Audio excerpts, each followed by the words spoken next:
This is Excel 2016, Module 7, Part 5. We are looking at validation rules, and with this section of Module 7, we are going to be working with list type rules. So let's get back into our winter workbook. And as you can see, we've already reviewed simple rules and entering information with insert messages as well as error alerts. So the first one we're going to look at is in B5. We are going to be creating several different validation rules using lists. The first ones, we are going to look at creating a list using a range of cells that is predefined somewhere else in our workbook. It needs to be a static area that does not change. So for example, this youth information over here, these lists that show the user the options they can choose from, those do not change. So it doesn't matter whether I typed in a youth name of Kristen Russell or Joe Smith, that person can choose from these 4 activities and these 4 grade levels, and then these 5 shirt sizes. Okay, I'm not going to come over here and change the data when I'm entering information for each individual youth. This is a static list that is there to display for the person using the workbook to show them the options. That's what you need to create a source that is predefined. So let's click on B5, and we're going to go on to data validation. And I always like to start on my settings tab. So I'm going to say that this particular field must be from a list. Again, we've got the ignore blanks. If you want to see a drop down that shows the options, so the user will get an arrow, a drop down arrow, and they can use that to choose from, you want this box checked. The source, as you'll see in a few minutes, we can type in options if there are a few, or as we're going to do right now, we can use that static area that doesn't change and select our options from there. So our choices for the activity are going to be in D4 through D7.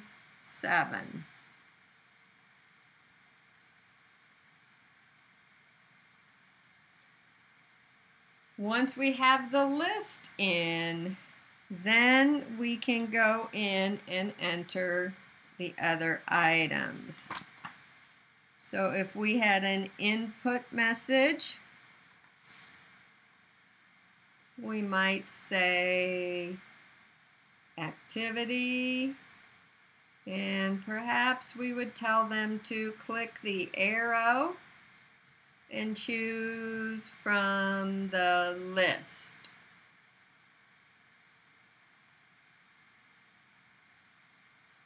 We're going to then go over to the error alert. Now this time we are going to say this is a stop. If we don't have a valid activity, then we do not understand what the student or the youth is registering for. So it has to be a valid option. So we are going to come over to our title, and we are going to type invalid activity. And then we're going to give the user some instructions. So first of all, we're going to tell them an invalid activity has been entered. Now you might notice I didn't uppercase the A. So if I didn't correct that, then if this were your SAM homework, it would mark it wrong. Okay, so make sure you even watch things like upper and lower, punctuation, and spacing. So the next sentence would say click, click, cancel, comma, and then use the arrow to select a valid activity, period. When I click OK, you'll notice my screen tip, just like before, but now I get this drop-down arrow. So you can see the drop-down arrow includes the information that is listed under the activities where we selected the source.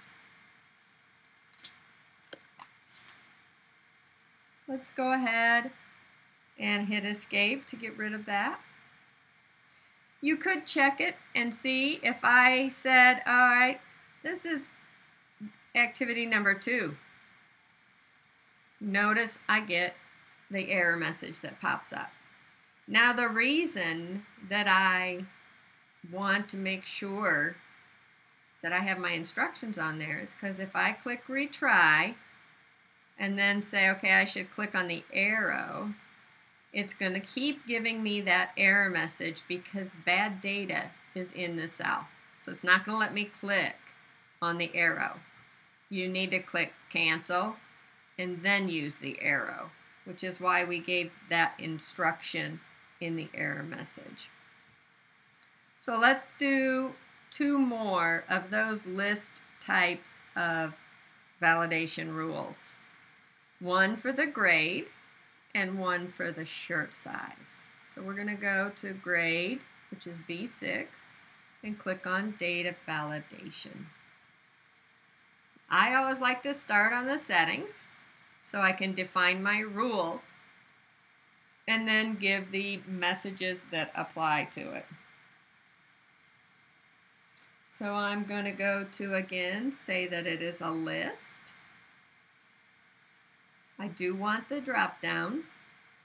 Then it wants to know where the source is, and it's going to be E4 through 7. My input message is going to say grade as the title, and it's going to say click the arrow to select the grade, period. Again, I'm going to have another stop alert. I need to know what grade the student is in. And the title is going to say invalid grade. And I'm going to have a similar error message that we had before. It's going to say an invalid grade has been entered. And then it's going to say click, cancel, and then use the arrow to select the grade. Now I want to point out a couple things. Again, notice we get our screen tip. We click the arrow and we can make a choice. To test this rule, we would want to try to say they're in 5th grade, just typing a number. And when I do that, you can see I get the error message. If I click retry, remember, same thing. If I try to click, it's going to give me the error. However, if I typed in G5, notice because that is on the list, it accepted it. Okay, so if you type in something that matches the list, it will accept it even if you do not choose it from the arrow. Now let's do the same list for the shirt size. So again, we're going to click on B7, go up to data validation, and we're going to go to settings. This is a list. Whoops. List. We do want the drop down.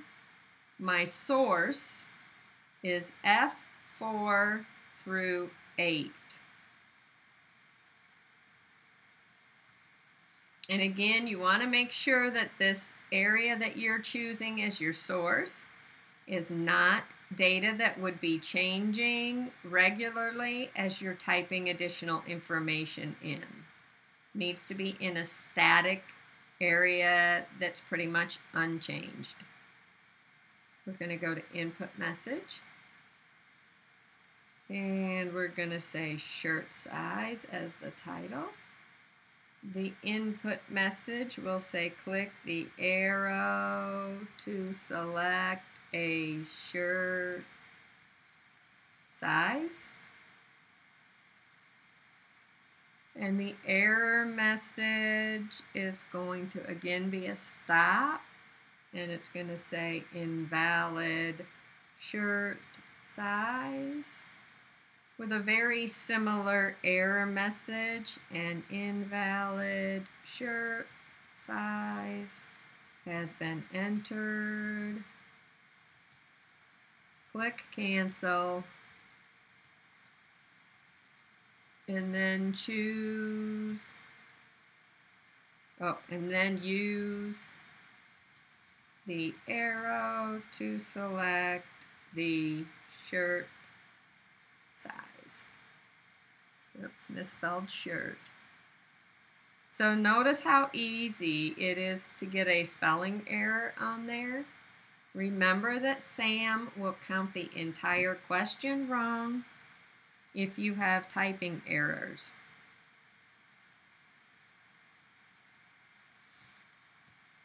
So you can see now with these three, we have created drop-down lists using our list over here as the source for each one of those.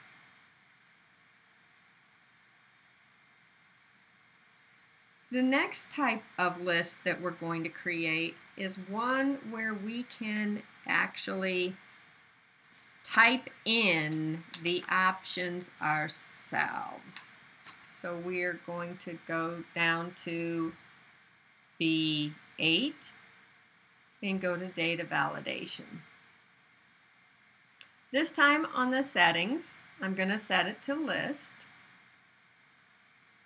And instead of giving it a source somewhere else, there are only two choices here, yes or no.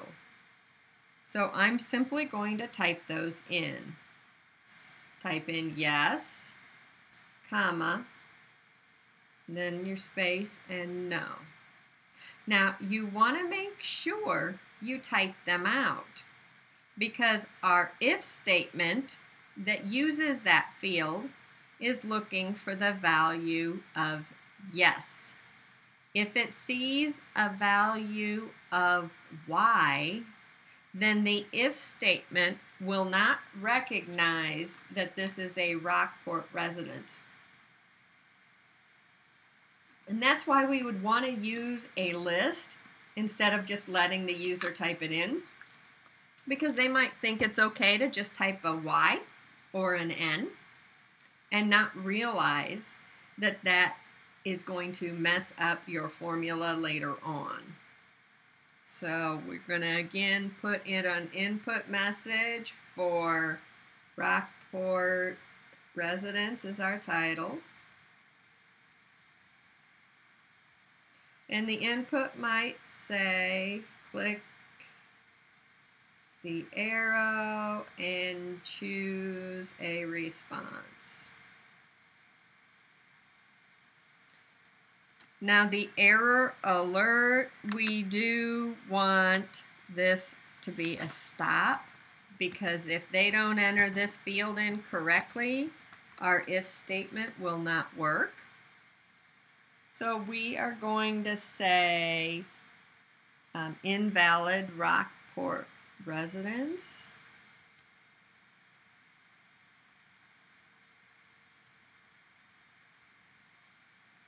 And our error message would be very similar to the others. An invalid Rockport resident option was selected, entered. Click cancel, and then use the arrow to select the response.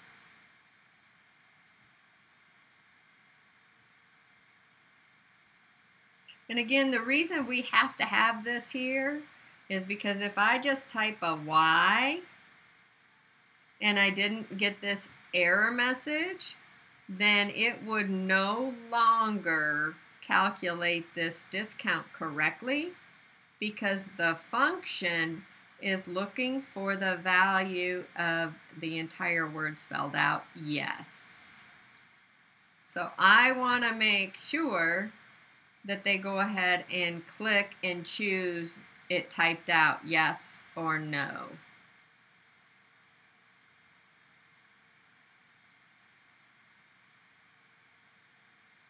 You want to make sure that you test each validation rule. So if you're only accepting dates, then you want to make sure that you only accept dates. Notice if you type in the information, if I typed in an M, it will accept that, even if I don't select it from the drop down. Okay? So that is working with our validation rules. And again, those can be used to try to help ensure that correct and valid information is entered into our worksheet. For example, with our Rockport, this ensures that we're going to have the full word typed out so that our function, our if statement down here, will work correctly to give those people a discount.